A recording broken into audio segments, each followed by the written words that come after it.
سورہ نحل کی آیت نمبر 84 سورہ نحل کا 12واں رکوع، 14 پارے کا 18واں رکوع۔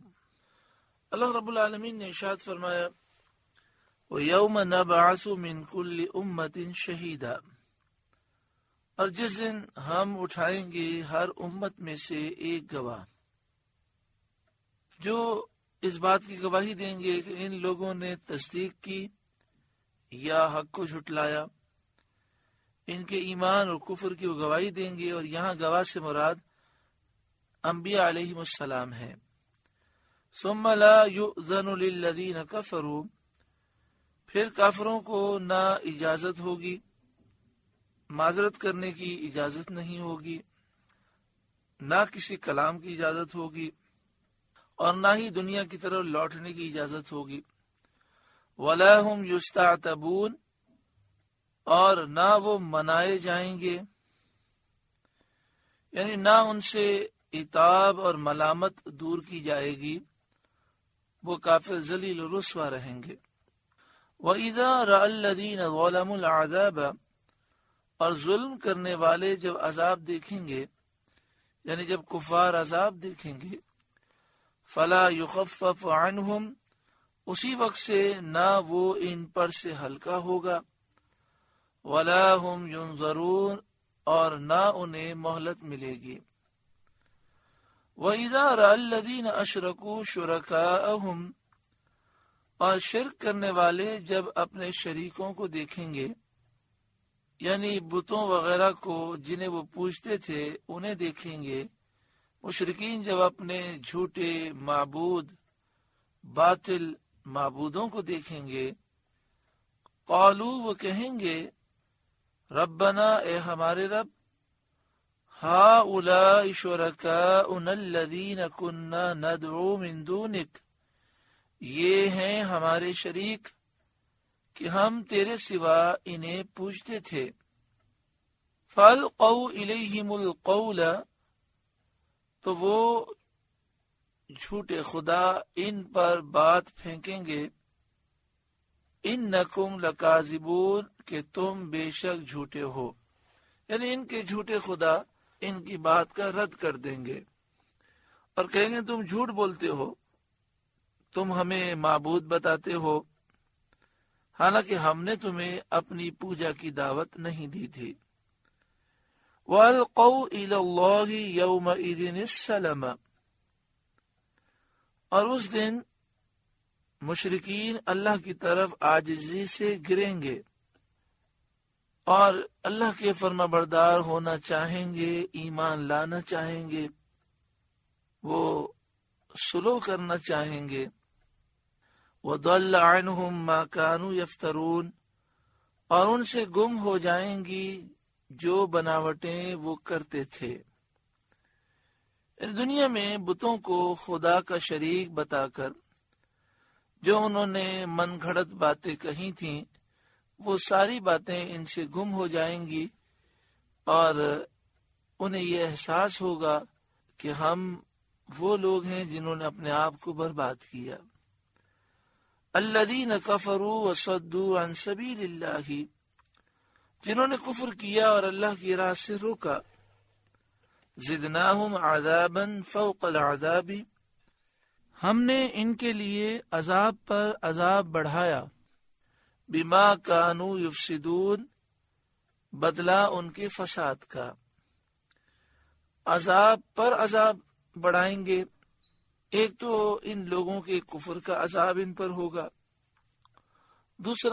دوسرے لوگوں کو اللہ کی راہ سے روکنے کا عذاب ہوگا، اور لوگوں کو گمراہ کرنے کا عذاب ان پر ہوگا۔ وَيَوْمَ نَبْعَثُ فِي كُلِّ أُمَّةٍ شَهِيدًا عَلَيْهِمْ مِنْ أَنفُسِهِمْ، اور جس دن ہم ہر گروہ میں ایک گواہ انہی میں سے اٹھائیں گے کہ ان پر گواہی دے۔ یہ گواہ انبیاء ہوں گے جو اپنی امتوں پر گواہی دیں گے۔ وَجِئْنَا بِكَ شَهِيدًا عَلَى هَؤُلَاءِ، اور اے محبوب صلی اللہ علیہ وسلم، آپ کو ان سب پر گواہ بنا کر لائیں گے، یعنی ان تمام امتوں پر بھی اور جو ان امتوں کے گواہ ہوں گے یعنی انبیاء ان کے اوپر بھی، جیسا کہ دوسری آیت میں وارد ہوا فَكَيْفَ إِذَا جِئْنَا مِنْ كُلِّ أُمَّةٍ بِشَهِيدٍ وَجِئْنَا بِكَ عَلَى هَؤُلَاءِ شَهِيدًا، کیسا حال ہوگا جب ہم ہر امت میں ایک گواہ لائیں گے اور اے محبوب ہم آپ کو ان سب پر گواہ بنائیں گے۔ وَنَزَّلْنَا عَلَيْكَ الْكِتَابَ تِبْيَانًا لِكُلِّ شَيْءٍ، اور ہم نے آپ پر یہ قرآن اتارا کہ ہر چیز کا روشن بیان ہے، لِكُلِّ شَيْءٍ وَهُدًى وَرَحْمَةً، ہر چیز کا روشن بیان ہے اور ہدایت ہے اور رحمت ہے، وَبُشْرَى لِلْمُسْلِمِينَ، اور مسلمانوں کے لیے بشارت خوشخبری ہے، جیسا کہ دوسری آیت کریمہ میں ارشاد فرمایا ما فرطنا فی الکتاب من شیء، اس کتاب میں ہم نے کوئی چیز باقی نہ چھوڑی، ہر چیز کا ذکر فرمایا۔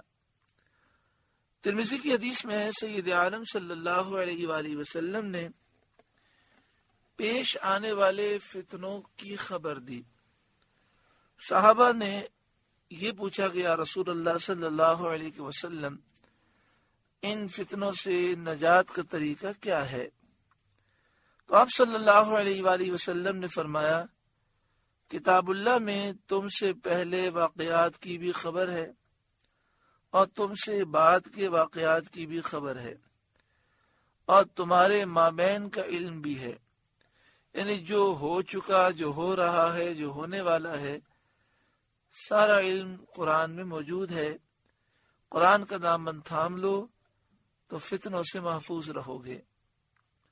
حضرت عبداللہ بن مسعود رضی اللہ تعالیٰ عنہ سے مروی ہے، فرمایا جو علم چاہے وہ قرآن کو لازم کر لے، اس میں اولین اور آخرین کی خبریں ہیں۔ امام شافعی علیہ رحمہ نے فرمایا امت کے سارے علوم حدیث کی شرح ہیں، یعنی جتنے بھی علوم امت محمدیہ صلی اللہ علیہ وسلم میں پائے جاتے ہیں یہ سب احادیث طیبہ کی شرح ہیں، اور حدیث قرآن کی شرح ہے۔ تو جو قرآن مجید فقان حمید کو سمجھنا چاہتا ہے وہ احادیث طیبہ کا علم حاصل کرے، تو احادیث طیبہ اور پھر بزرگان دین کے اقوال کو سمجھے۔ تو بزرگان دین کے اقوال یہ احادیث کی شرح ہے اور احادیث قرآن کی شرح ہے، تو اس طریقے سے اسے قرآن پاک سمجھنا نصیب ہوگا۔ اور یہ بھی فرمایا کہ نبی کریم صلی اللہ علیہ وآلہ وسلم نے جو کوئی حکم بھی فرمایا وہ وہی تھا جو آپ کو قرآن پاک سے مفہوم ہوا، یعنی نبی اکرم صلی اللہ علیہ وآلہ وسلم نے جو کچھ فرمایا یہ آپ نے قرآن ہی سے فرمایا، کیونکہ قرآن پاک میں اولین اور آخرین کا علم ہے۔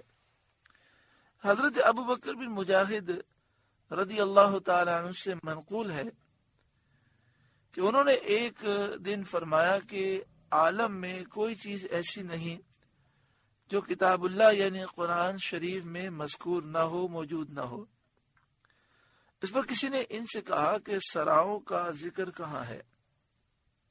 سراؤں سے مراد یہ ہے کہ راستے میں جب ہم سفر کر رہے ہوتے ہیں تو پہلے زمانے میں یہ ہوتا تھا کہ لوگ ایک مسافر خانہ بنا دیتے تھے کہ گھوڑے پر، اونٹ پر سفر کرنے والے جب یہاں سے گزریں تو یہ کچھ دیر یہاں پر آرام کر لیں، بستر بھی رکھے ہوتے، پانی کے مٹکے بھی ہوتے، چھاؤں ہوتی۔ تو کہا کہ یہ جو سرائے ہیں ان کا ذکر کہاں ہے؟ تو حضرت ابو بکر مجاہد رضی اللہ تعالیٰ عنہ نے فرمایا اس آیت کریمہ میں ہے لیس علیکم جناح ان تدخلوا بیوتا غیر مسکونۃ فیہا متاع لکم، اے ایمان والوں جب تم ایسے گھروں میں جاؤ کہ جن میں کوئی رہتا نہیں ہے لیکن وہاں تمہارے لیے سامان موجود ہے تو وہاں بغیر اجازت کے تم جا سکتے ہو۔ تو آپ نے فرمایا دیکھو اس میں سرائے کا ذکر ہے۔ حضرت ابن ابی الفضل مرسی نے فرمایا کہ اولین و آخرین کے تمام علوم قرآن پاک میں ہے۔ غرض یہ کتاب جامع ہے تمام علوم کی، جس کسی کو اس کا جتنا علم ملا ہے اتنا ہی وہ جانتا ہے۔ سورہ نحل کا 12واں رکوع مکمل ہوا۔ اللہ تعالیٰ قرآن پاک کے نور سے ہمارے قلوب کو روشن منور فرمائے۔